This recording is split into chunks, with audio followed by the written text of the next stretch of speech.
Olá, alunos e alunas, estou interrompendo o vídeo de vocês rapidinho para dar alguns recadinhos. Primeiro, que as apostilas já foram enviadas por e-mail de vocês.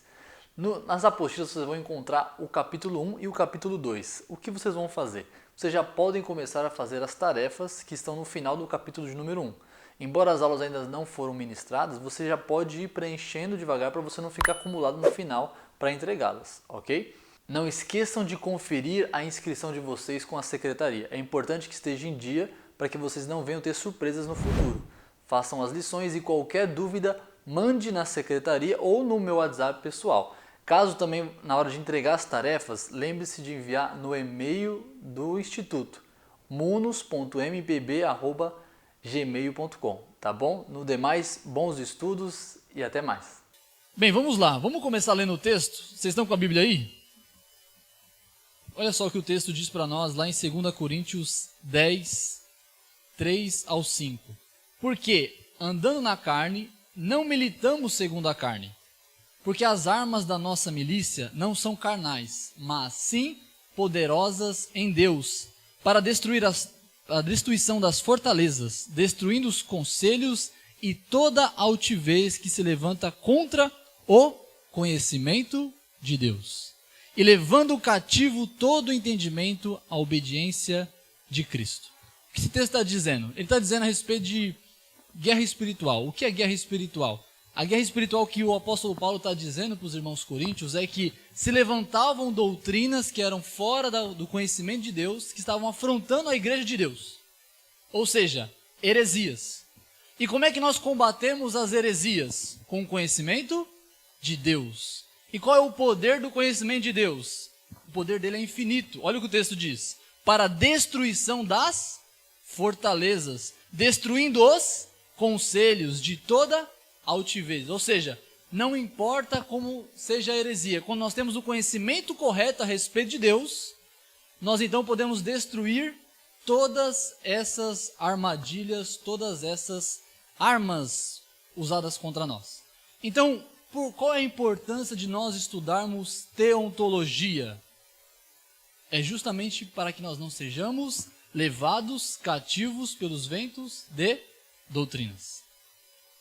Ou seja, na escola, você está no trabalho, você está conversando com alguém e você talvez perceba, mas às vezes na conversa, numa amizade, em alguma coisa, te influenciando, muitas vezes, com uma doutrina humana, com algum tipo de coisa que não vem de Deus. E como é que você combate isso? Com o correto conhecimento a respeito de Deus. Então, vamos traduzir essa palavra aí. O pastor ficou fazendo uma pergunta sempre assim. O que é teontologia? É de comer, é de beber, não é? E nós vamos então justamente definir o que é teontologia. Teontologia é o conhecimento a respeito de Deus. Theos, no grego, significa Deus. Logos significa estudo. E ontos significa essência ou o ser. Então nós estamos fazendo o quê? O estudo do ser de Deus. Aí a pergunta que fica é a seguinte. Tira um pouco do retorno aqui, está dando microfone. Que tipo de Deus? Qual Deus nós estamos estudando? Nós estamos falando a respeito de Deus o Pai, nós estamos falando a respeito do Filho, nós estamos falando a respeito do Espírito Santo. Aí tem uma coisa que a gente precisa tirar da nossa mente. Quando nós falamos Deus, por mais que a gente muitas vezes pense no Pai, na verdade Deus é a Trindade. Ok? Então, por exemplo, nossa, Deus, nós muitas vezes falamos assim, ó, Deus é o Criador. Nós estamos pensando em quem? No Pai, não é? Mas o Filho também é o Criador. E o Espírito Santo também é o Criador. Se você pegar Gênesis 1, você vai ver que está ali a Trindade criando todas as coisas. Então, quando nós fazemos esse estudo, nós vamos falar a respeito das características de Deus. E nós não estamos falando do Pai. Nós estamos falando do Filho apenas. E nem só do Espírito Santo. Nós estamos falando do Deus triuno. O Deus que é 3 em 1. Ok? Então, as características que nós vamos falar aqui é a característica do Pai, do Filho e do Espírito Santo. Amém? Tudo bem? Gente, eu queria introduzir falando a respeito de uma série. Eu não sou de assistir série, mas existe uma série na Netflix que chama American Gods, ou Deuses Americanos. Essa série tem um enredo interessante. Qual que é o enredo dela? No universo que ela é produzida, a ideia é a seguinte: quanto mais as pessoas, os seres humanos, dão atenção para certa ideia, certa filosofia ou certo conceito, ele se personifica em um Deus. Ok? Então, por exemplo, imagina que alguém gosta muito de música e passa a vida inteira só trabalhando e cultivando aquele sentimento pela música. Eu amo música. Até as pessoas chegam a dizer, eu adoro música. Nessa série, quando a pessoa faz isso, automaticamente ela cria uma divindade chamada música. E quanto mais essa pessoa dá atenção ou devoção para essa divindade, essa cultura, essa ideologia, mais ela se empodera, mais ela tem força. Então nessa série, por exemplo, tem vários tipos de deuses. Tem o deus da tecnologia, que a pessoa passa muito tempo cultivando ali relacionamentos nas redes sociais. Tem o deus, por exemplo, da Páscoa. Tem o deus, por exemplo, da fertilidade, do sexo. Tem vários tipos de deuses que são formados ali. E nessa série, o interessante dela é o seguinte: nessa série não tem um Jesus, tem vários. E a pergunta é, por quê? E o que isso tem a ver com a nossa vida? Tem muito a ver. Porque muitas vezes, quando nós acabamos tendo a nossa própria ideia do que é Deus, nós automaticamente, muitas vezes, acabamos fazendo ídolos com o nome do nosso Deus, mas que não é o nosso Deus. Já pensou nisso? Você já pensou que talvez no momento do culto, na hora da adoração, nas igrejas evangélicas brasileiras, pode ser que as pessoas estejam adorando um nome chamado Jesus, mas que não é o Jesus bíblico?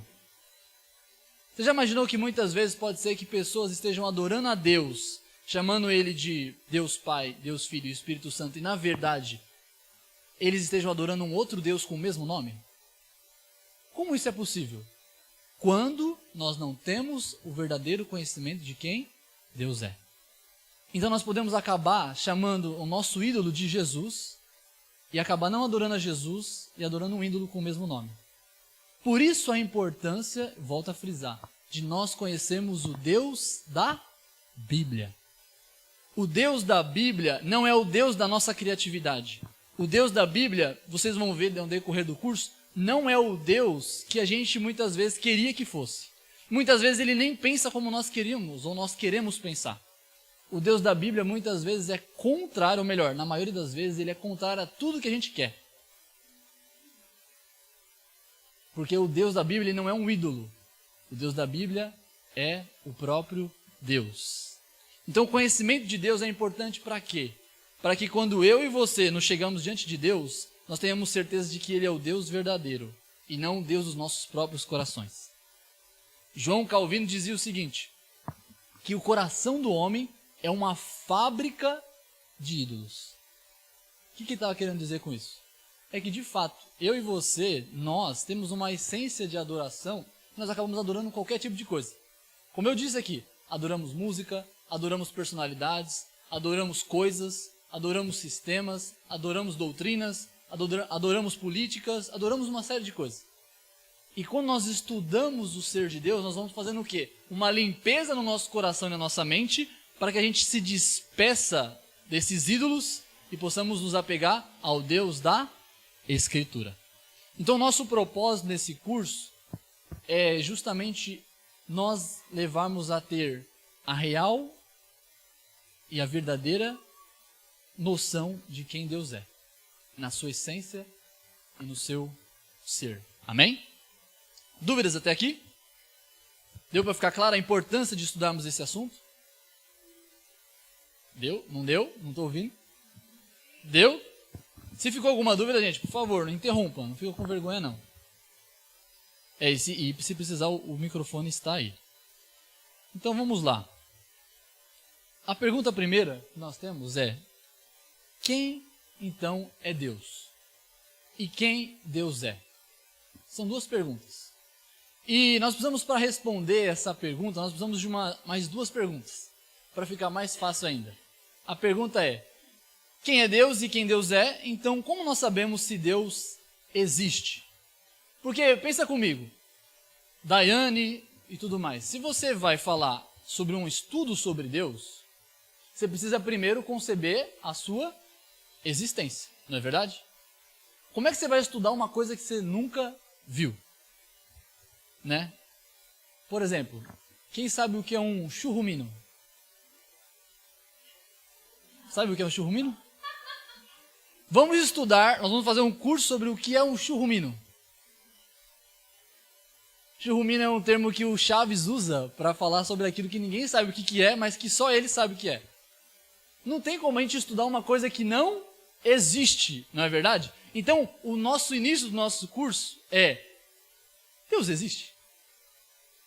Nós precisamos conceber essa ideia para depois a gente passar adiante e conseguir estudar a Deus. Porque se a gente estudar tudo o que é Deus e depois falar assim, mas Deus não existe, então para que nós estudamos tudo isso? Para que ficamos até aqui, gastando nosso tempo, nossos neurônios, né, o Tico e o Teco, e Deus não existe? Então a primeira pergunta que nós queremos responder é se Deus existe, por favor.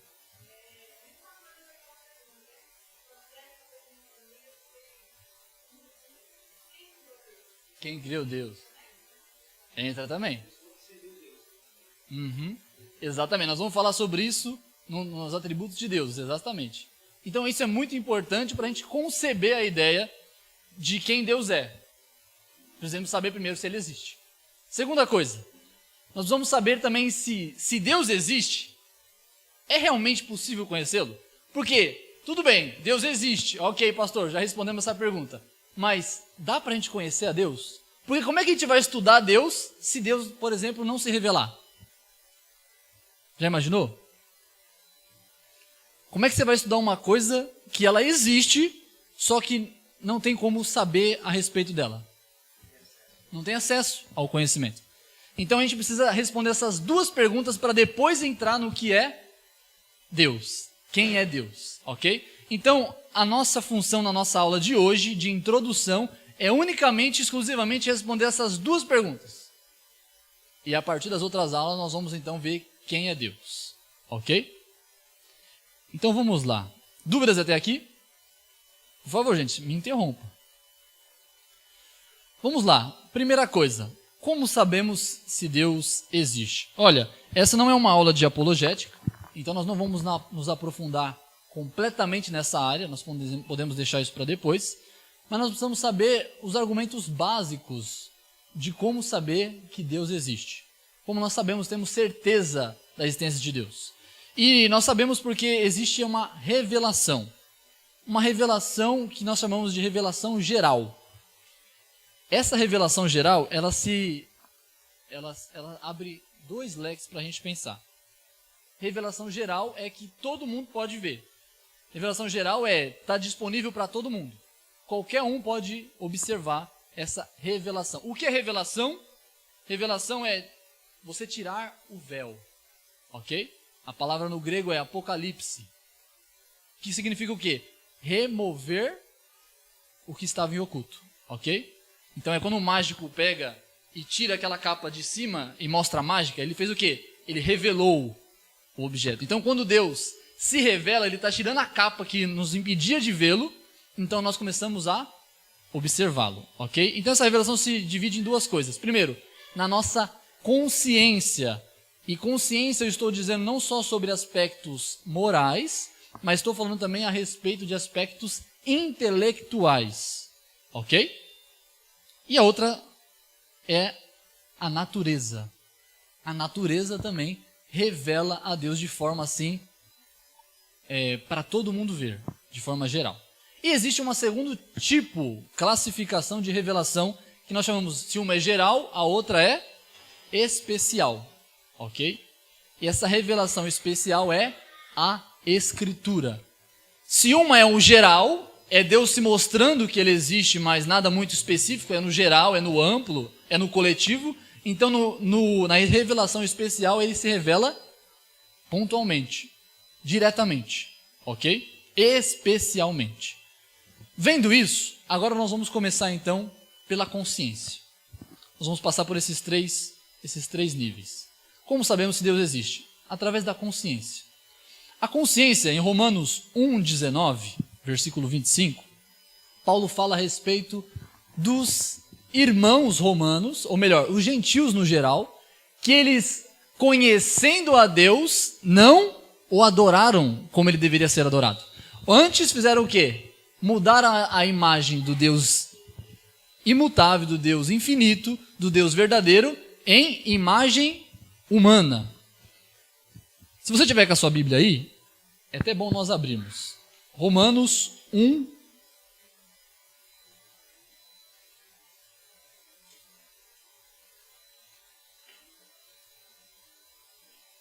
versículo de número 19. Você pode ler o capítulo inteiro depois. Nós vamos nos ater a esses versículos. Romanos 1, 19 ao 25. Olha só. Porquanto o que de Deus se pode conhecer, olha só, o que se pode conhecer, ele está falando do quê? Revelação geral. Amém? Revelação geral. Neles se manifesta, ou seja, está dentro deles. Aonde se manifesta a revelação de Deus? Dentro deles, é neles que se revela. Porque Deus lhe manifestou. Ou seja, existe uma revelação que o próprio Deus teve a intenção de se revelar. Isso é importante. Esse é um primeiro ponto. Guarda isso, nós vamos voltar daqui a pouco nisso daí. Então Deus se revelou a eles dentro deles. Versículo 20. Porque as suas coisas invisíveis, desde a criação do mundo, ou seja, olha só, o aspecto natural, não é mais consciência, mas agora é natureza. Deus se revelou através dentro deles e também fora deles, através da criação. Tanto o seu eterno poder como a sua divindade se entendem. O que essa palavra entendem nos mostra? Ela está falando sobre cognicidade. Todo mundo sabe o que é cognicidade? Cognicidade é você compreender, ser cognitivo, fazer parte daquilo que penetra nossa mente e nos traz clareza. Então Deus trouxe clareza para quem? Para aquelas pessoas a respeito da sua pessoa, da sua existência. Então, entende-se e claramente se vê pelas coisas que estão criadas. Criadas, novamente, natureza, o cosmos, o universo, eu e você e tudo que existe no nosso mundo, no nosso universo. Para que eles fiquem inexcusáveis. Ou seja, eles conhecem a Deus, essa é o que ele está dizendo aqui, eles conhecem a Deus, mas não o adoram como Deus. Eles sabem que Deus existe, mas não se rendem a Ele como soberano. Lembra que nós falamos agora há pouco sobre aquela série dos deuses americanos? Sabe quem é Deus, mas prefere os ídolos. Sabe quem é Deus, mas prefere o próprio ídolo do seu coração, que é mais bonito, mais fofo e é mais a minha cara do que o Deus da Bíblia. 21. Porquanto tendo conhecido, olha aí novamente, conhecido a Deus, não o glorificaram como Deus, nem lhe deram graças, antes de seus discursos se desvaneceram, e o seu coração insensato se obscureceu. Olha que coisa interessante. Eles tinham conhecimento de Deus, mas eles preferiram os ídolos, e quando eles preferiram os ídolos, o coração deles se fechou. Ou seja, Deus revelou para a humanidade sabe que Deus existe, mas aqui a humanidade fez, se curvou diante dos ídolos, então Deus fechou a revelação. Então as mentes deles ficaram obscurecidas, fechou-se novamente a revelação. Ou seja, ficou difícil de enxergar. Fecharam-se os olhos para ver o que é óbvio. Ok? Versículo 22. Dizendo-se sábios, tornaram-se loucos.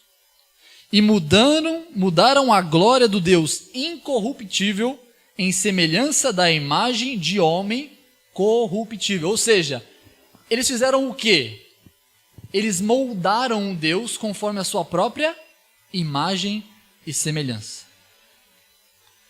Freud foi um grande psiquiatra e ele criou a ideia da psicanálise.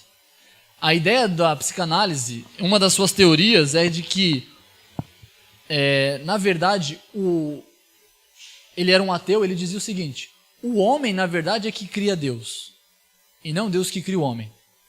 E, de fato, nesse sentido bíblico, é verdade. Os ídolos, a Bíblia mesmo vai dizer que eles são formados pelas mãos dos homens. É verdade.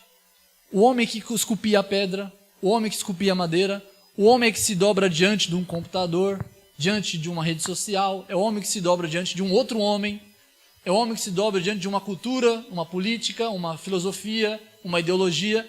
É o homem que forma e é o homem que se dobra. Ele levanta o seu ídolo, chama ele de Deus, mesmo sabendo que ele o criou, e ele mesmo assim ele o adora. Por quê? Isso aqui é obra das minhas mãos, isso aqui para mim é bom. Um time de futebol, né? Eu me assustei muito esses dias, nas minhas outras férias, eu fui conhecer, eu não sou corintiano, na verdade sou santista, mas não sou um santista meia boca, sabe? Aí nós fomos no estádio do Corinthians, pra você ver como é que eu sou um santista meia boca. Sou santista da meia boca e fui no estádio do Corinthians. Fui levar um amigo meu lá de Valparaíso que veio conhecer aqui em São Paulo. Eu fui levar ele para conhecer porque ele era fanático pelo Corinthians. E eu fiquei assustado. Uma das palavras que eu via escrita no corredor do Corinthians para entrar no estádio era Todo-Poderoso Timão. Quem tem a característica e o atributo de ser todo-poderoso? Deus. E por que está colocando no nome de um time? Ou seja, características divinas sendo colocadas em ideias e personalidades. Na parede última estava escrito assim: Timão, rogai por nós. Jogai por nós, exatamente. Então isso é o quê? O que é isso exatamente? Isso é a personificação da divindade. Não a verdadeira, mas a falsa. Entende? A consciência é um lugar onde Deus se revela. E o homem quer tanto adorar que ele faz o quê? Cria a sua própria divindade. Romanos nos explicou isso certinho. Vamos lá. Primeiro, o que nós sabemos da nossa consciência? Nós sabemos que existem absolutos morais. O que isso significa?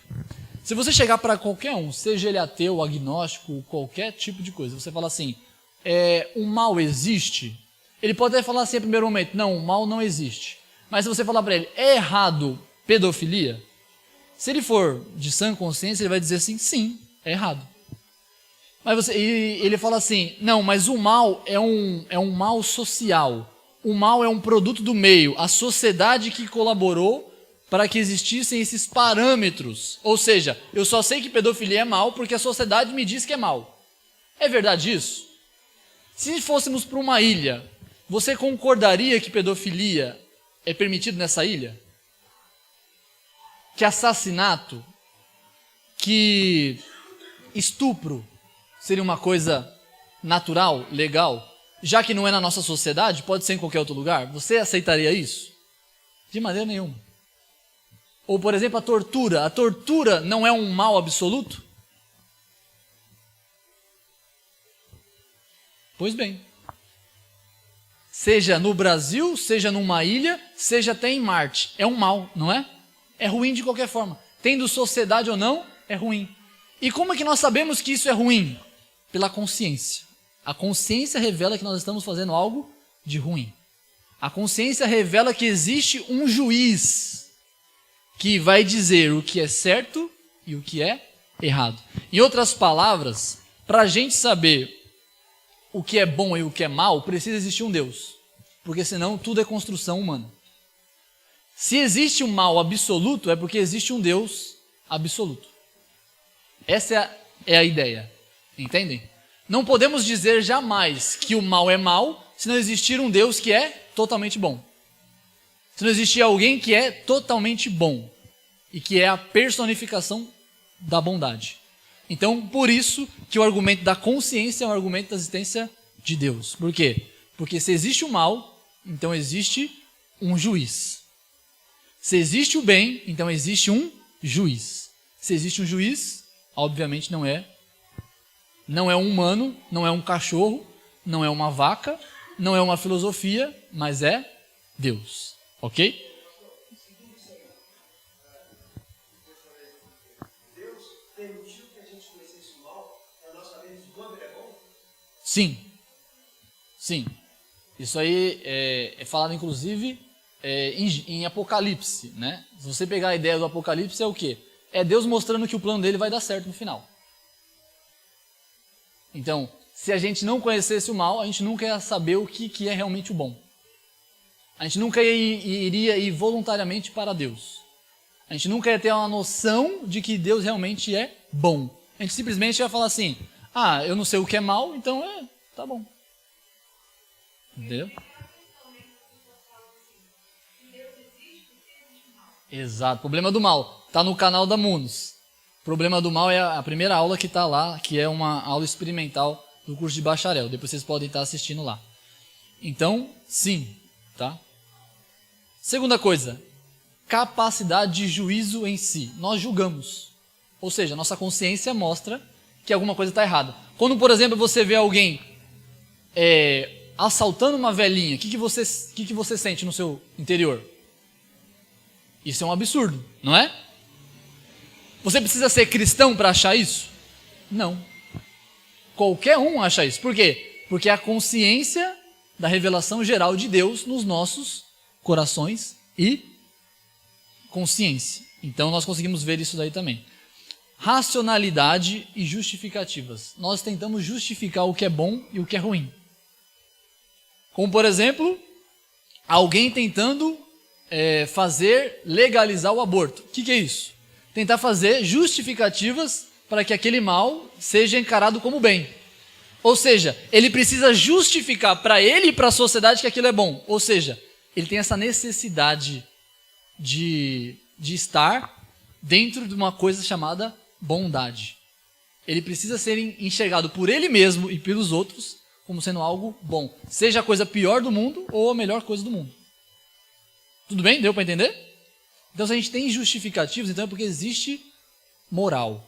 Existe o que é certo e o que é errado. Então, existe um Deus que vai julgar as nossas atitudes. Ok? Procurar e criar ídolos. Já foi aquela questão da gente realmente procurar alguém para adorar e para nos julgar. Então, por isso que muitas vezes, onde está o maior número de adeptos do ateísmo? Você já parou para pensar nisso? O maior número de adeptos do ateísmo muitas vezes não está na ateia, que é uma sociedade de ateus. Sabe onde ela está? Está no budismo. O budismo é onde tem um dos maiores índices de ateus. Por quê? Porque o budismo ele prega praticamente tudo aquilo que os ateus concordam e querem. Entende? Que muitos deles concordam e querem. Por quê? Porque é fazer o ídolo aos seus moldes. Então ele acaba se associando a uma ideia para poder essa ideia ser compatível e ele poder adorar uma coisa que ele reconcorda. Sabe aquele negócio? Você não gosta de sentar com quem discorda de você? Você gosta de conversar com quem concorda com você para ele ficar falando, é isso mesmo, é isso aí, legal, bacana, você é demais, não é? Aí você senta com alguém que não concorda com você, ele fica, não, mas não é bem assim. Eu não penso assim. Aí você fica desconfortável, né? Então isso tem muito a ver com essa questão. Então aqui algumas imagens aí para justificar a questão da consciência. Se existem absolutos éticos e morais, então há um legislador e um juiz absoluto. Ok? Tudo bem? Vamos para o próximo. Agora nós vamos para a parte intelectual. Na história da filosofia e da teologia, existiram pessoas que levantaram argumentos para provar a existência de Deus. Esses argumentos são os clássicos, são esses 4. O moral nós já falamos. Mas existe o cosmológico, o teleológico e o ontológico. Eu vou falar isso aí para vocês entenderem, né? O que esses argumentos dizem? Eles tentam provar a razoabilidade que Deus é racional crer que Deus existe. Então esses argumentos vão trabalhar com isso. Quando alguém chega para você e fala assim, é um absurdo crer que Deus existe. Como é que você vai tratar isso daí? Com o argumento cosmológico, com o argumento teleológico e com o argumento ontológico. Eu vou tentar resumir eles para vocês. Primeiro, argumento cosmológico. O argumento cosmológico é: tudo que existe, existe por causa de uma causa. Ou seja, tudo é causado. Essa Bíblia veio do nada ou alguém causou ela? A gráfica, as pessoas, a árvore foi cortada, transformada para virar papel. Foi causado, não foi? Esse púlpito está aqui por acaso ou alguém colocou ele aqui? Foi causado. Nós estamos aqui por acaso ou nossos pais nos causaram? Essa parede é dessa cor à toa, aleatoriamente, ou alguém pintou? Tudo no universo e na vida e no cosmos, a palavra cosmos significa ou organização, ou pode ser também traduzida como universo, como natureza criada, ok? Então, o cosmos, tudo que existe, o universo, ele é um universo causado. Me fale uma coisa que não é causada na natureza. Tudo. Você pode olhar para todos os lados aqui desse salão e você vai ver que tudo aqui é causado. Seja por homens ou seja pela ação da natureza. E a natureza? A natureza é causada? Se tudo é causado, então a natureza também é causada. Então existe alguém que criou. Entendeu o argumento? Entendeu? Se você tivesse que explicá-lo, você saberia como explicar? Não? Então eu vou tentar melhorar um pouquinho. Vamos lá. Se tudo que existe é porque alguém fez aquilo acontecer, fez aquilo ser o que ele é, seja essa câmera, seja você como pessoa, seja a roupa que você está usando, se tudo existe uma causa, então o universo também foi causado. Entenderam? Então é isso. Se tudo é causado, então existe uma causa para o universo. E qual é a causa do universo? Deus. Ok? Esse é o argumento. Segundo argumento, argumento teleológico. Telos, no grego, significa fim ou propósito. Quando nós olhamos para a natureza, nós observamos que ela tem um propósito. Se você chegar para um médico e perguntar para ele o seguinte, um doutor, e falar para ele, existe alguma vitamina que meu corpo precisa que não existe na natureza? Sabe o que ele vai dizer para você? Não. Claro que não. Existe alguma substância, algum alimento que meu corpo precisa que não existe na realidade? O que ele vai dizer? Não. Tudo que o seu corpo precisa tem no universo, tem na natureza, tem em algum lugar. Então, existe o quê? Um propósito na natureza. Existe um propósito. Nada é por acaso, tudo tem um propósito. Quando você vai estudar a natureza, você observa isso mais nitidamente ainda. Quando você olha o sistema pluvial, o sistema das chuvas, quando você olha as leis da natureza, quando você olha, por exemplo, sabe de uma coisa? Você já conseguiu imaginar se o seu órgão chamado pulmão não fosse controlado por você? Você sabe que todos os nossos órgãos trabalham como se eles tivessem vida própria. O coração bate sem você querer ou não. Os seus olhos funcionam você querendo ou não. Os seus ouvidos funcionam você querendo ou não. Você não consegue desligar. Apertar um botão e desliga o ouvido, desliga o coração, eu vou dormir. E não acorda mais, né? E quem é que vai ligar depois, né? Todos os órgãos vivem por conta própria. Eles trabalham sem você querendo ou não. Mas o pulmão, ele é o único órgão que você tem certa autonomia. Se o seu pulmão não funcionasse dessa forma, não existiria fala. Já imaginou isso? Não existiria como nós falarmos, comunicarmos uns com os outros. Se o pulmão, você não tivesse certo domínio sobre a funcionalidade dele, não existiria canto. Não existiria natação. Já imaginou isso? Só uma coisa simples, ela tem um propósito. Por que o pulmão, nós temos autonomia sobre ele? Um propósito simples, falar, sobreviver e uma série de coisas. Tudo na natureza e na vida, quanto mais você estuda, mais você percebe que ela tem um propósito. Para que serve a camada de ozônio? Para proteger a gente dos raios ultravioletas que nos causariam câncer e a humanidade seria extinta em centenas de anos apenas, por meio do câncer. Por que existem camadas de gelo lá no Polo Norte ou nos lugares muito frios? Já pensou nisso? Porque a lei é o objeto mais denso tende a afundar, concorda? Então, se você colocar qualquer objeto que seja mais denso do que a água, ele vai afundar. Essa é a lógica. Mas existe uma quebra dessa lógica. O gelo é o único material mais sólido do que a água que boia. Por quê? Porque ele faz uma camada sobre o mar e não deixa os peixes morrerem congelados. Se acontecer uma catástrofe, por exemplo, de a temperatura da Terra baixar demais, os peixes não morrem. Eles têm uma camada térmica para eles se manterem vivos até aquele momento passar. Isso é o quê? Existe um propósito na natureza. Se existe um propósito na natureza, só pode existir então um planejador. Entenderam esse argumento?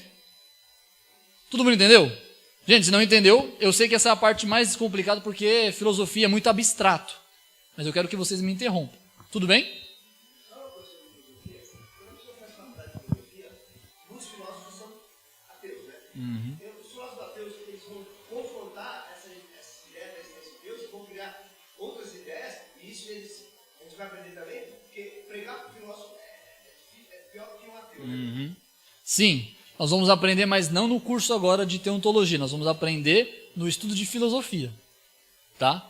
Que aí é cosmovisão vai falar a respeito disso daí, tá?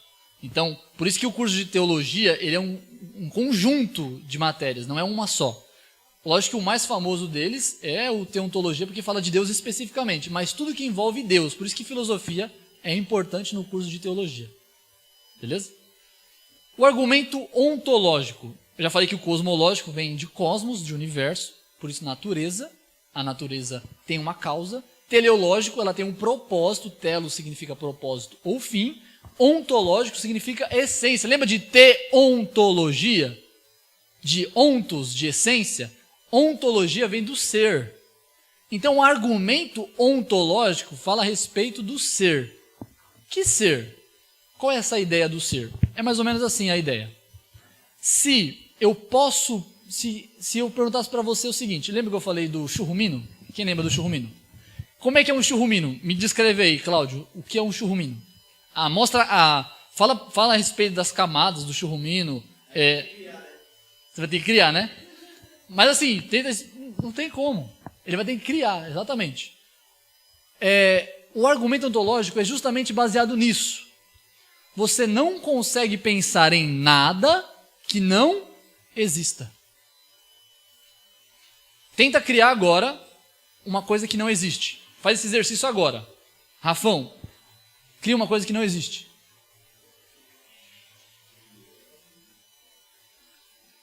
Consegue? Porque não é difícil, não dá. Porque tudo que a gente pensa e sabe é a respeito daquilo que existe. Então agora a pergunta é, nós conseguimos pensar em Deus? Então ele existe. Entenderam? Tenta criar uma coisa que não existe. Não consigo. Você consegue pensar em Deus? Consigo. Então Deus existe. Simplesmente assim.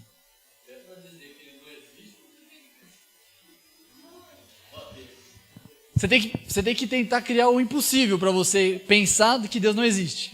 Né? Essa é a verdade. Entenderam esse argumento? Só consigo pensar no que existe. Se eu consigo pensar em Deus, então Ele existe. Então Ele é perfeito. Tudo bem?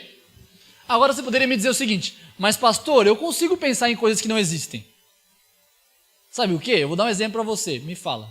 O argumento é o seguinte, eu consigo pensar no unicórnio. Você consegue pensar no unicórnio? Quem consegue pensar no unicórnio? Ah, então unicórnios existem. Pronto. Oi? Mas agora me fala o seguinte, o que do unicórnio não existe? Existe. Vaca tem chifre. Me fala uma coisa do unicórnio que não existe. O que é um unicórnio? Unicórnio nada mais é do que um cavalo com um chifre na testa. Ou seja, é aquilo que existe. A gente só pegou uma parte de um outro e juntou. E fez a fantasia. Mas o unicórnio não existe. O que existe é o cavalo com chifre. Entenderam? Que deram o nome de unicórnio. Não entenderam? Você consegue pensar no unicórnio? Porque se você dividir as partes do unicórnio existem. Como, por exemplo, o chifre no meio da testa. Nenhum animal tem o chifre na testa, a não ser o rinoceronte, né? Que na verdade não é nem na testa, é mais embaixo, né? Então, o que aconteceu para você conseguir pensar no unicórnio? Você não pensou numa coisa que não existe. Você pensou em coisas que existem. Você pensou no cavalo e você pensou no chifre. Entenderam? Então, quando alguém usa esse tipo de argumento, você vai usar esse outro argumento. Tá, mas isso aí que você está falando que não existe, por exemplo, dragão. Você consegue pensar no dragão? Dragões existem, embora eu acredite que exista. Existiram, melhor dizendo. Existiram? Então a questão é a seguinte: como é que eu consigo pensar num dragão? Porque existiram dinossauros. E existe o fogo. Não existe o fogo? Pronto, você conseguiu pensar, você só juntou as ideias. Você não criou nada novo.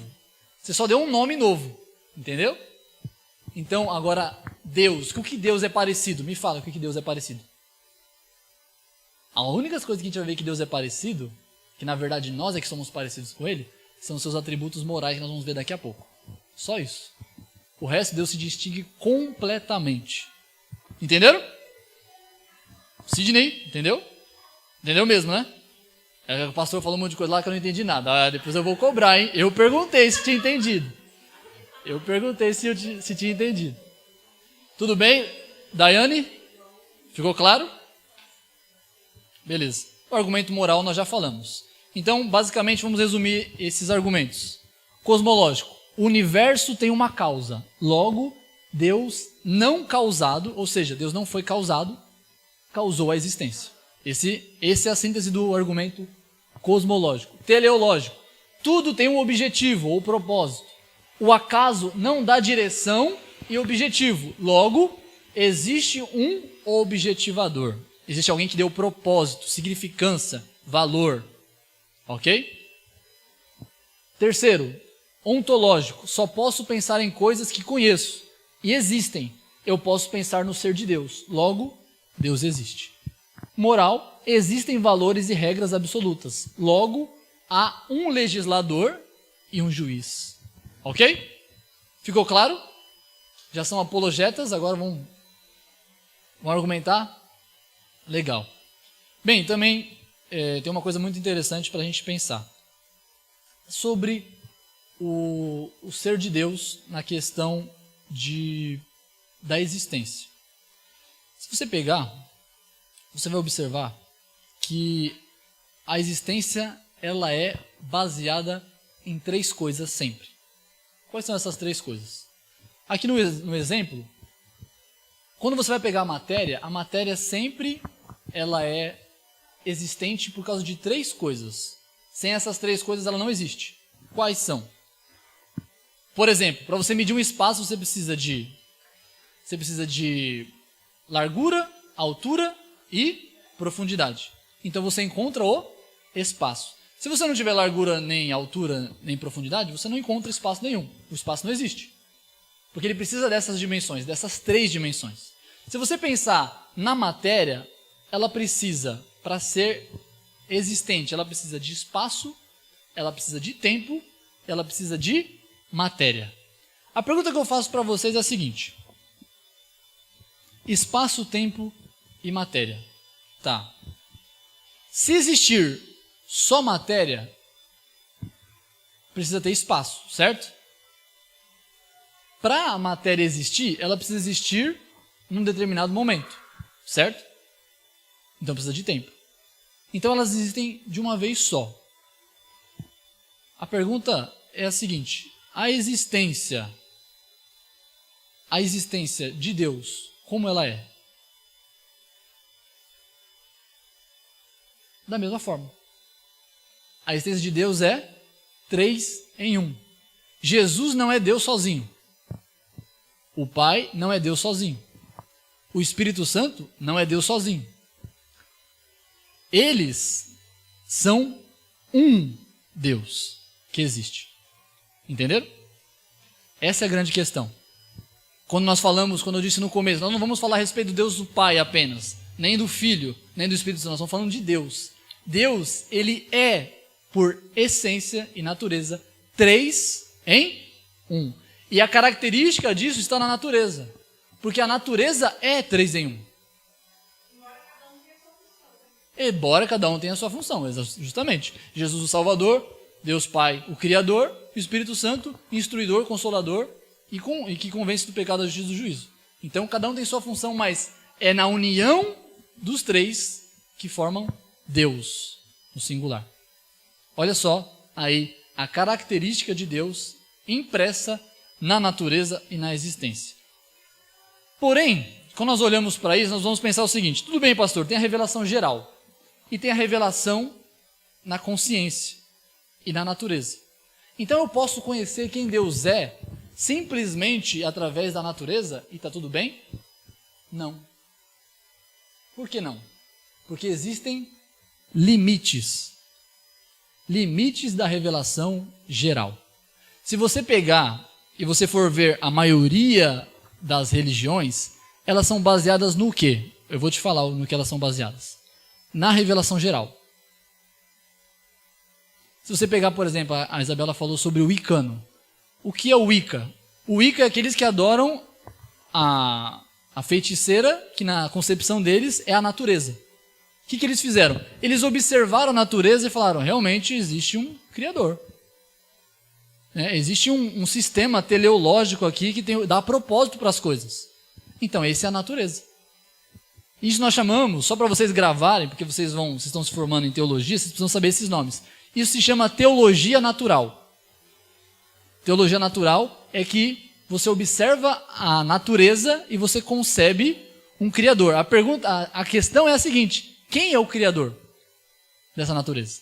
Esse é o grande problema. Por isso que existem os limites na revelação natural ou geral, tanto da nossa consciência como da natureza. Por exemplo, existem religiões que falam que o terrorismo, o assassinato, é permitido por Deus. Da onde eles tiram isso? Pastor, eles não têm consciência que isso é errado, mas eles conseguem fazer o quê? Obscurecer as suas próprias mentes. Lembra que nós lemos Romanos? Obscurecer, colocar o véu de volta na mente e falaram assim: não, esse aqui é meu Deus, e começaram a agir moralmente segundo aquela divindade, não segundo o Deus verdadeiro. Então a consciência, por mais que ela revele quem Deus é, ela não revela ele por completo, bem pelo contrário, ela é deficiente. Ainda mais, não só a natureza é deficiente, como nós, como intérpretes da natureza, somos deficientes por causa do pecado. Por causa do pecado. Então, existe uma limitação na nossa consciência. Nós não podemos confiar nela. Não, eu tenho consciência do que é bem e mal, não preciso da Bíblia. Não preciso das leis de Deus. Precisa. Porque sem as leis de Deus, a gente vai ser levado pela nossa consciência a fazer atrocidades em nome de Deus. Como, por exemplo, tem os muçulmanos, aqui no caso, uma linha mais radical do islamismo, né? Nós temos aí os budistas de algumas seitas, por exemplo, que também são radicais, hinduístas que matam uns aos outros e tudo mais, e uma série de outras questões aí que fazem o quê? Adoram deuses, têm a consciência de que Deus existe, mas obscureceu, porque existe um limite na revelação geral. E existe um limite também na natureza, mas nós vamos ver daqui a pouco. Vamos lá. Natureza. Salmos 19, 1. Vamos lá, segunda parte, nós falamos da consciência, vamos falar da natureza. Só para recapitular. Deus se revela na nossa consciência através do quê? Da moral, ok? E da do intelecto e do intelecto, ok? Por isso nós falamos dos argumentos filosóficos e falamos também da moral, que é inata do ser humano, tá? E agora nós vamos para a natureza. Como Deus se revela na natureza? Ainda nós estamos falando sobre a revelação geral. Salmos 19, 1, 2, ele fala assim: os céus proclamam a glória de Deus e o firmamento anuncia as obras das suas mãos. Um dia faz anúncio ao outro, né, que nosso Deus é grande. O que esse texto está dizendo? Que na natureza existe essa impressão digital de Deus. Se você estudar, por exemplo, literatura, ou se você estudar arte, você vai ver que existe uma ciência que ela faz o quê? Ela investiga aqueles quadros e aquelas literaturas que não tinham nome do autor, e através das características eles chegam a uma conclusão de quem foi o autor daqueles quadros ou daquela literatura. Como? Porque o ser humano tem uma identidade. E tudo que ele faz, ele deixa a sua marca registrada. Ele tem assinado embaixo ou não. Não é verdade? Então nós temos isso daí. E Deus também tem. Deus tem, quando ele criou as coisas, ele deixou a sua impressão digital. Ele deixou a sua característica. Por isso que ele fala assim, que os céus anunciam a glória de Deus. Quando nós olhamos para a natureza, nós ficamos o quê? Deslumbrados. Quando você vai lá para o interior... Quando você vai lá para o interior, você observa que à noite o céu é muito estrelado. É lindo, é maravilhoso. Você olha para aquilo e você fala assim, nossa, isso aqui é grande demais. Quando você vê as fotos do universo que eles tiram com os telescópios, você fala, nossa, isso aqui é genial. Em outras palavras, o que nós estamos dizendo é, grande é aquele Criador de todas as coisas. E é isso que o Salmo está dizendo. Por isso que a revelação da natureza, a gente observa que nas leis da natureza, elas têm as características de Deus. Como eu já falei, uma delas, que a natureza é 3 em 1. Para existir espaço, precisa de largura, altura, profundidade. Para existir a matéria, precisa de prótons, elétrons e nêutrons. Para existir o elétron, precisa de 2 quarks. Dois quarks down e um up. Sempre é 3 em 1. Você vai pegar uma cadeira para ficar de pé, no mínimo ela ficar de pé, na engenharia precisa de 3 pés. Senão a cadeira cai. Tudo na natureza é 3 em 1. A música é harmonia, melodia e ritmo. Tudo que nós olhamos na natureza é 3 em 1. Então, é a característica de Deus. Qual dos deuses que existe, inventado pelo homem, tem a característica de ser 3 em 1? Nenhum. Nenhum. Você pode ir lá para a Índia, que tem mais de 3 milhões de deuses, nenhum tem essa característica. Você pode vir para o Brasil, para os Estados Unidos, o único Deus que é 3 em 1 é o Deus da Bíblia. Olha só. Há 2000 anos, antes de descobrirem que a natureza era 3 em 1, a Bíblia já dizia que o Criador é 3 em 1. E existem outras coisas. A lei da natureza, por exemplo, ela tem alguns aspectos que só Deus tem, que é transcendente. O que é transcendente? Transcendente é aquilo que é além do que é fora, é acima, é superior. Deus é transcendente. Quando você pega, por exemplo, a lei da gravidade, alguém consegue segurar a lei da gravidade? Consegue apalpá-la? Não, porque ela é além do físico. Ela é superior à nossa capacidade de apalpá-la. A gente pode até vê-la funcionando e até senti-la funcionando em nós, né? Quando nós andamos, quando nós pulamos, mas você não consegue apalpá-la, porque ela é transcendente. E o nosso Deus é justamente dessa forma. Você sabe que Ele está ali, mas você não consegue apalpá-lo. Ele não é material, Ele é transcendente. E a natureza tem essa característica. A natureza também ela é imutável. A natureza não muda. Ontem e hoje, a lei da gravidade está igual. Amanhã vai estar igual de novo. E 1000 anos atrás, estava assim também. O que muda às vezes é o campo magnético, que pode mudar alguma coisa, mas sempre permanece funcionando. Então isso é importante. Por exemplo, a lei da biogênese. Como é que faz funcionar as leis da natureza? Só para mim explicar, para não ficar vago. As leis da natureza são aquilo que faz com que os mecanismos funcionem. Ou seja, para existir, por exemplo, a chuva, existe esse sistema cíclico da chuva. Essa é a lei. Você não pega a lei, você só vê ela funcionando, entendeu? Do nascimento, por exemplo, que vida gera vida, você não consegue captar, você só sabe como ela funciona. Ela faz com que todas as coisas funcionem e se interliguem e façam acontecer aquele objetivo. Mas você não apalpa ela. E você também não muda ela. Desde que houve existência, vida gera vida. Nunca mudou isso. Sempre alguém vivo gera outro vivo. Nunca alguém morto gera um vivo. Nunca aconteceu isso. Entende? Então essa é uma característica da natureza também. Outra coisa que a natureza ela é onipotente. Em qual sentido? Você não consegue resisti-la.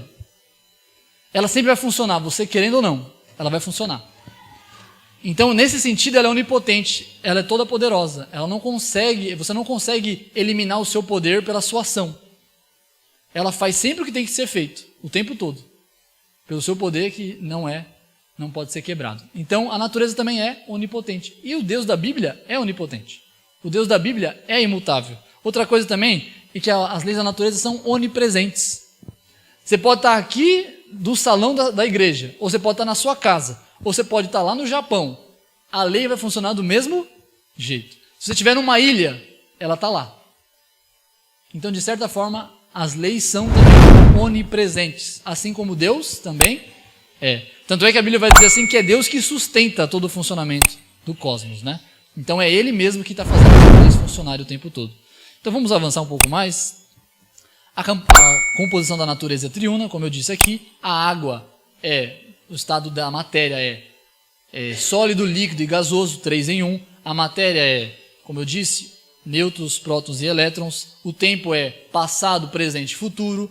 O espaço é altura, largura e profundidade. A música é harmonia, melodia e ritmo.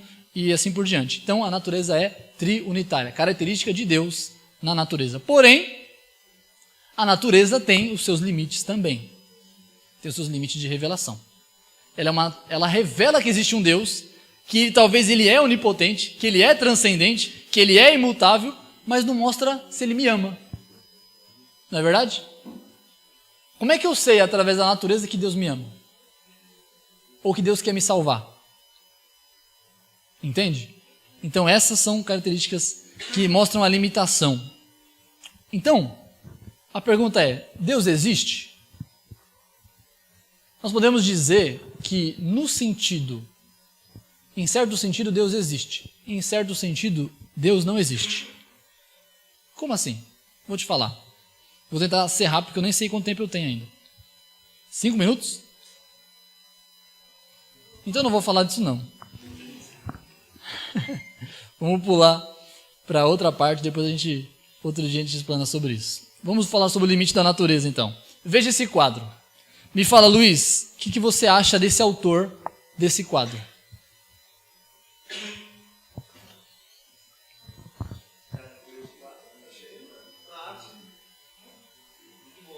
Uma arte muito boa. Então, o que você pode dizer sobre o artista? Vou mostrar um outro quadro dele mesmo. O que você acha? Daiane, o que você acha desse quadro aí? Não sabe quem é, né? A gente não consegue falar muita coisa a respeito do ator, do aquele que produziu, o pintor desse quadro, não é verdade? Porque a gente não conhece ele, a gente só vê a matéria dele, o que ele produziu, o que ele criou. Assim, na revelação geral da natureza, quando nós olhamos para a criação, a gente consegue ver uma coisa até bela, até bonita. Podemos até dizer que é criativo, né? Mas nós não conseguimos dizer, por exemplo, que se esse rapaz é bom, se ele é um bom marido, se ele é uma boa esposa, se ela é uma pessoa que ama, que odeia, se ela paga suas contas em dia, se ela passa calote nos outros. Não tem como saber por esse quadro, não é verdade? Da mesma forma, a revelação geral da natureza, nós não conseguimos falar quem Deus é de fato na sua essência. Tem os limites. Por exemplo, quem pintou esses 2 quadros foi Adolf Hitler. Adolf Hitler. você consegue entender? Só olhando para a natureza, a gente não consegue dizer se Deus é bom ou se é ruim.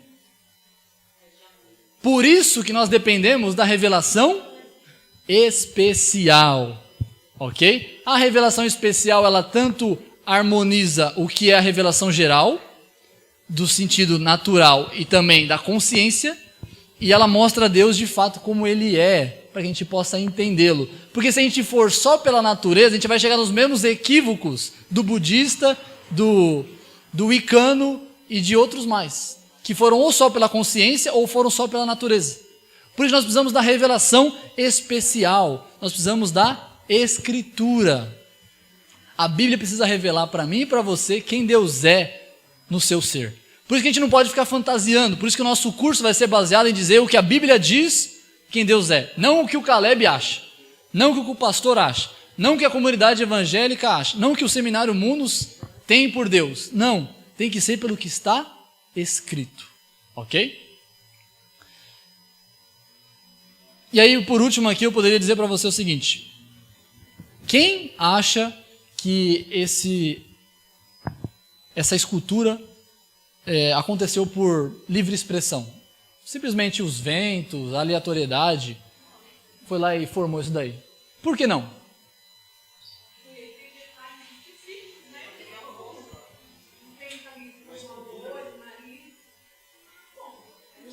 E ainda mais que são os 4 presidentes dos Estados Unidos, né? E isso está nos Estados Unidos.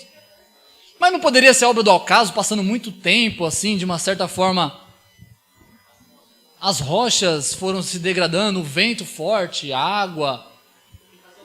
Não é racional pensar assim? Não? E que...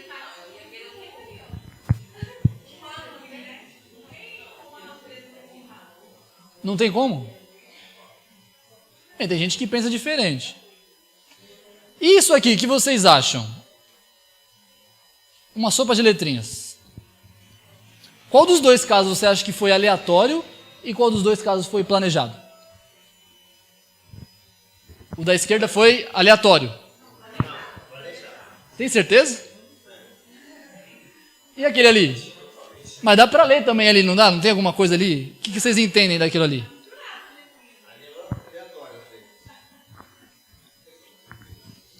Quando a gente olha para essa questão, a gente consegue entender o seguinte. Quando a gente olha para a natureza, para a criação, a gente vê 3 coisas que eu não pude falar com vocês por causa de tempo. Nós vemos inteligência ou informação, informação codificada. Todo mundo sabe o que é A, B, C, D, E. São códigos. E por que eles estão naquela ordem? Existe uma inteligência, existe um porquê, existe um propósito. Ou seja, alguém teve que montá-lo, teve que formá-lo. É impossível você dizer que isso aqui foi obra do acaso. Por quê? Porque existem 3 características básicas disso aqui. Existe complexidade irredutível, existe antividência e existe informação. Ou, em outras palavras, nós poderíamos dizer também que existe design, vamos voltar para aquela foto lá. Existe design, existe algo muito específico, ou seja, propósito, e existe informação. Toda vez que você olha para uma coisa dessa e você não observa, primeiro, algo específico. O que tem de específico ali? Nada. Tudo aleatório. Quando você vê informação, qual informação tem na segunda imagem de lá? Nenhuma. E quando você vê design, você vê algum design ali? Então você chega à conclusão óbvia de que foi aleatório. Por quê? Tudo que não tem essas 3 características é aleatório. Um filósofo matemático chamado Stephen Meyer chegou a essa conclusão, de que tudo que nós observamos, e observamos a diferença do que é aleatório e do que é planejado, são com base nessas 3 coisas. Quando tem informação, tem design e tem planejamento, então existe um criador. Existe um designer. Então, quando nós olhamos para a natureza, meus queridos, isso aqui não é nada comparado à informação que a gente tem no nosso código genético. Nada é comparado ao que tem no nosso código genético. Nenhum sistema humano de codificação, seja de computadores, ou seja de códigos Morse, códigos Delta e outros códigos mais que existem, nada se compare com o código genético que nós temos dentro de nós. Nada. Isso aí não é o Caleb falando, não. São os cientistas da engenharia computacional, de todas as áreas da ciência. Nada é comparado ao nosso código genético, o código da vida. Então, nós estamos dizendo o quê? Não existe lei que forme informação. Se tem informação, é porque alguém criou. Toda vez que você vê um programador, ele coloca os códigos, ele fez o quê? Ele planejou, ele teve propósito, ele teve motivação. Quando nós olhamos para a vida e o universo completamente organizado, completamente, quando você olha uma borboleta voando, a aerodinâmica das suas asas, quando você olha as cores das flores, o design, quando você vê uma abelha sabendo onde está o mel, simplesmente pela intuição, mesmo que esteja a quilômetros de distância, você vê o quê? Design, planejamento e informação. Você vê o quê? Alguém criou. Então, é por esses motivos e outros mais que a gente chega à conclusão de que Deus existe. É como você chegasse, se você fosse um nômade e de repente achasse um relógio no meio da praia. Qual conclusão óbvia você chegaria? Existe um relojoeiro. Você jamais ia pensar assim, não, a rocha derreteu, que com o passar do tempo, o vidro também deu um raio no meio da praia e formou o vidro, e ali os metais foram se dividindo com a maré das rochas batendo, e eles foram se juntando, e com o passar de muito tempo, o vento foi levando a areia para fazer ali a serragem dos metais e fazer as engrenagens, e depois com muito tempo elas foram se juntando e formando um sistema, onde esse sistema foi pegando energia solar e se transformando numa fotovoltaica, que quando as coisas, de repente, tem um relógio que está funcionando e com as horas do dia corretamente. Você teria fé para acreditar nisso? Para explicar isso que você está falando já está difícil. Não é? Não é muito difícil? Mas tem gente que fala que isso é o óbvio. Tem gente que fala que isso é óbvio. Se modificando, exatamente. Mas sempre para pior. Na verdade é involução. Sempre você observa a natureza, ela está num processo degradativo. Por quê? Porque existe uma lei chamada segunda lei da termodinâmica, que tende que um sistema tende a se estragar com o passar do tempo. Então, na verdade, o que nós estamos vendo hoje é aquilo que está inferior ao que estava anos passados. Não ao contrário. Nós não estamos mais evoluídos. Nós estamos involuídos. Né? Então, a teoria da evolução, ela é contrária à existência de Deus, porque ela é contrária também à lógica. Ela é contrária a tudo que nós temos de informação da nossa natureza, da nossa consciência e também da nossa inteligência.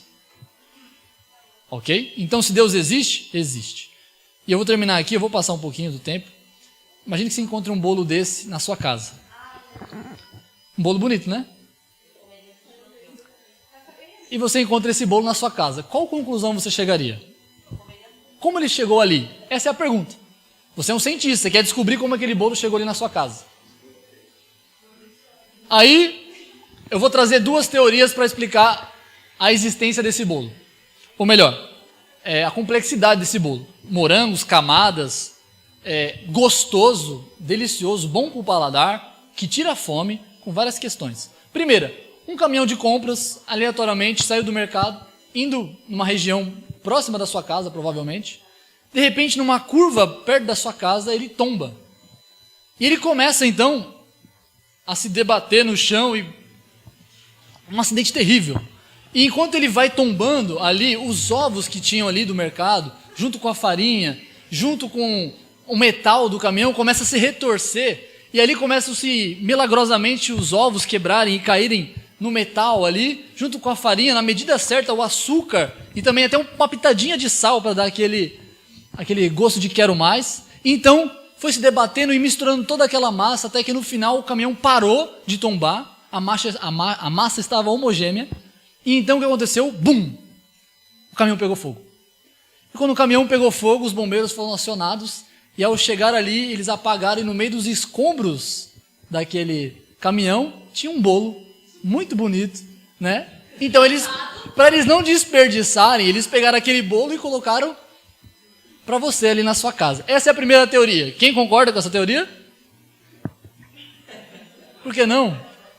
Altamente singular, objetiva e simples de entender. E a segunda teoria que eu trago é o confeiteiro. Alguém especializado no assunto, sabendo toda o funcionamento da massa, as temperaturas corretas do forno. Ele foi lá na sua casa, pegou os ingredientes corretos, prontos, e os misturou na proporção certa e fez ali aquele bolo. Qual dos dois você colocaria em risco a sua eternidade? Qual dos dois você apostaria a sua eternidade? No caminhão ou no confeiteiro inteligente? Bem, em outras palavras, isso é design inteligente e teoria do Big Bang ou teoria da evolução. É a mesma coisa, só mudei os termos. Então, Deus existe? O mais óbvio é que sim. O mais óbvio é que sim. Bem, a pergunta aqui, eu vou tentar correr, gente, eu prometo que eu estou tentando correr. Podemos conhecer a Deus verdadeiramente? A resposta bíblica é que sim.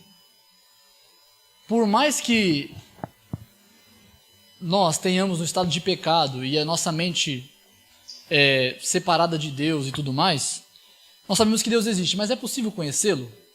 A resposta bíblica é sim, podemos conhecê-lo. Porém, não podemos conhecê-lo plenamente. O que eu estou querendo dizer? Que por mais que você queira conhecer tudo de Deus, você nunca vai conhecer. Por quê? Para você conhecer a Deus, somente você sendo Deus. Por isso que Jesus vai dizer assim, quem conhece o Pai é o Filho. E quem conhece o Filho é o Pai. Você pode fazer doutorado, PhD em teologia, você não vai conhecer tudo de Deus. Isto, por um lado, é decepcionante, porque você fala assim, pastor, eu vou estudar agora teologia, para quê então? Você não vai entender nada de Deus. Nem um pouquinho de Deus. É verdade, a gente não vai entender nunca tudo sobre Deus. Mas isso também nos leva a uma outra reflexão. Que por mais que você estude muito, ainda você não sabe nada sobre Deus. Então, nunca conhecimento é demais para um cristão. Porque a gente nunca vai chegar a conhecer Deus completamente. Nós vamos conhecer mais, quando nós formos glorificar, nós vamos ter um conhecimento melhor. O próprio Paulo vai falar assim, assim como sou conhecido, saberei conhecê-lo também.